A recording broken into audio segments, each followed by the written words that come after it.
I got a question. Why the judge have on one of Mama Joyce's old wigs? Let's get into this review of the past, y'all.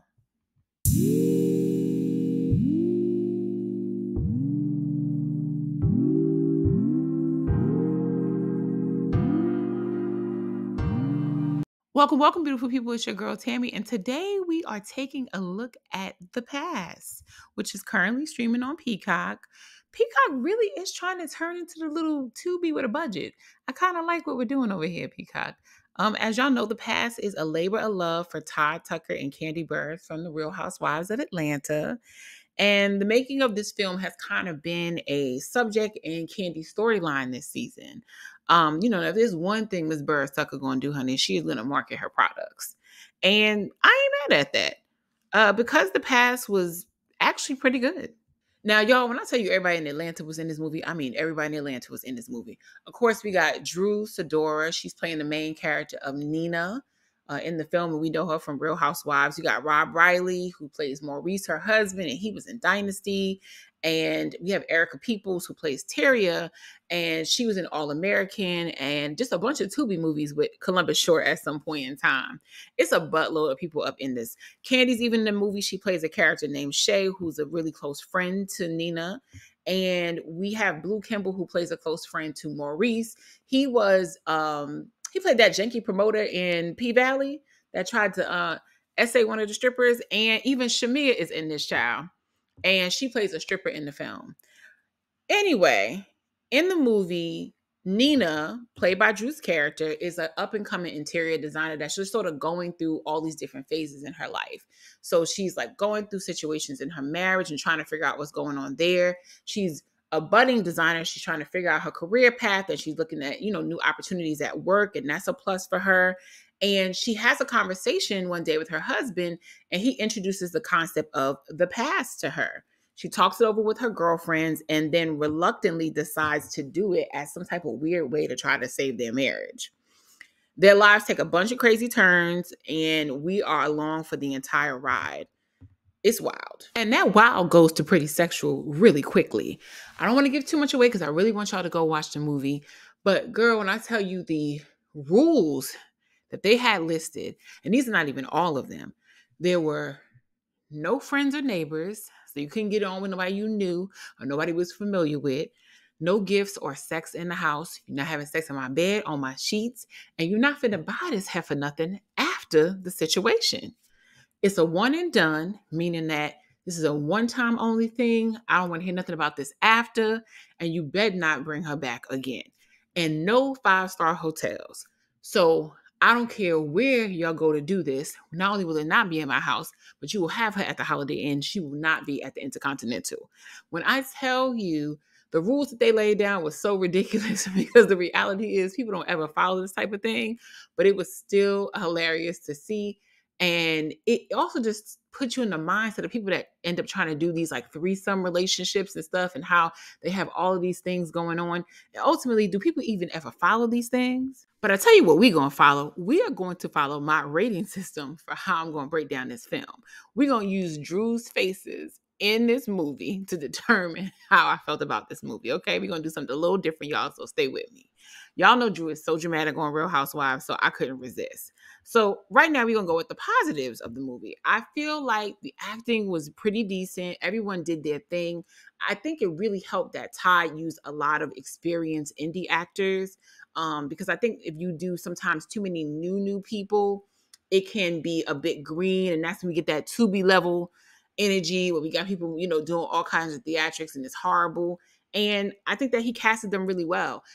Interestingly enough, one of the biggest or brightest lights in the film, as far as like somebody who had a big impact, was the woman who played Nina's mom, which was the lady who played Maya's mama in Girlfriends. When I tell you she still looked the same age too, I need to find out who her sister's name is, but she looks amazing still. She did a really, really good job and helped to really cement the mother-in-law role. But all in all, the entire cast really helped to bring the movie together. The shade in this film was everything. We're not going to play like that mama character wasn't based off of Mama Joyce. When I tell you Todd was working through some internal issues and he was putting that in this movie script, it is everything.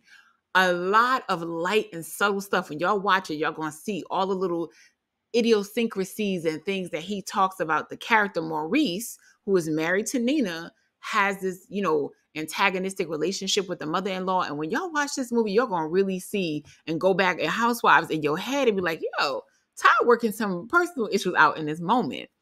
And I think even though it's clear that there's some leaning in on experiences that he may have had, or maybe even others when it comes to, the mother-in-law from hell energy, the story really flowed well. And there weren't a lot of scenes about nothing, which is something that you can run into with like really bad indie movies. It gave more Lifetime tease, which we love a good Lifetime movie, honey, than Tubi. And I want to say congrats to Todd and the team on that. The cinematography was really nice. It was top tier. Everybody was well lit. It wasn't a lot of issues with the lighting or shading. And we're expecting that. I mean, they're professionals, but I love people who take care about lighting Black people well. And I really love the beautiful shots they had of Atlanta. We definitely got some shots inside Candy and Todd's home. And it was just a really nicely laid out film. Now, Drew Face number 2. There were some scenes that did give me a side eye. I think there was way too much resentment at some point about Nina's issues with Maurice and the financial aspect of their lives. So part of the dynamic that we're seeing, and again, I don't want to give away too much of the movie, but Nina is a budding interior designer, right? She's up and coming. And Maurice is he's a realtor, but he's kind of struggling to break into like the luxury realty market. And I think in general to try to like get his move on selling homes. And some of the dynamic that we see is like a lot of resentment for his wife's success, or really the fact that she is a trust fund baby. So, Nina has a trust fund that her parents set up for her, that her father ended up kind of acquiring a lot of the wealth in their life, and her mom, but her mom is still alive. And he left that for her. Her father's deceased, and so it's just her mother left. And, he clearly has some resentment about the fact that she has that to live off of. And the mother kind of overemphasizes that somewhat. So sometimes I feel like it was a bit not too much with this. I had some underlying questions again about if Todd was using some of his own personal issues around things that have come up, or maybe just some examples on, we've seen on Housewives with Candy, people would always say like, she's the one coming in with the wealth, and you constantly hear that so much, it could beat down on anybody. And I wonder if that was just some of the internal part of that, because it was definitely some things worked out from former seasons of RHOA in here. Also, Drew was good. I do think Drew is a good actress, but I will say sometimes I feel like she just is kind of one note on her drama level. The dramatics tend to just be a little bit stiff to me. And I really want her to like work on that, because I think Drew is a phenomenal talent. I think the girl is amazing, and I really want to see her in more and more films. But I really feel like she needs to work on like the levels of her drama. We need to get her Sanaa's coach. That's what I feel like. But let's continue. Now, our final Drew face goes out to the moments I felt like y'all was playing in our face. And playing in our face moment number 1 is going to go out to y'all not fitting to tell us that this was not slightly mirroring Ralph and Drew's current situation going on Real Housewives of Atlanta. Honey, this was phasing between Todd and Candy's seasons 4 and past, and it was definitely playing in our face with Drew and Ralph's current situation. There were so many dynamics that are going on with the gaslighting and just the setup situation. Honey, was we lightly playing Cousin Courtney with Tierra? I don't know.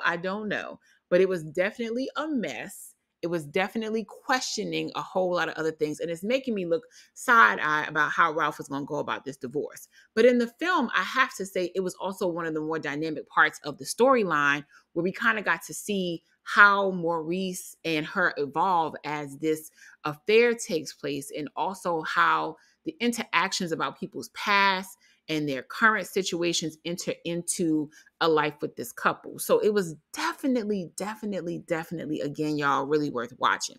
But there was a lot of similarities, so I had to give it a little bit of a, what's going on here, Scooby-Doo. I definitely also feel like Maurice could have had cuter friends. I feel like I was playing in our face with these friends. I'm sorry. I feel like, this is something that we know Candy can do. And maybe, because this is more Todd's project than it is Candy's project. But I need for any future projects for Maurice to have finer friends. I get tired of the situation where we got the attractive women on that side, and the men just look like, girl, what was this? So that was just another aspect for me. But overall, I think that the film was well laid out. The story is definitely one you can follow all the way to the end. There's a lot of good twists and turns.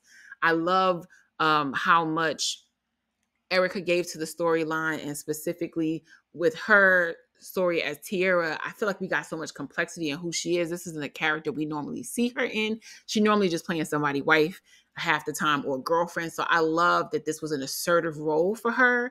And, seeing her as a boss, but also as this woman that's like very conniving and just a different type of role for her. And I was really, really happy for that. I also on the side eye say, did y'all give Joyce the consultation fee? That's all I want to know. I mean, all in all, y'all, this was a well executed film. I love the Tuckers for moving in this lane and pushing things forward and always challenging themselves. I love that they always give great opportunities to Black folks and jobs for creators behind the scenes and in front of the camera.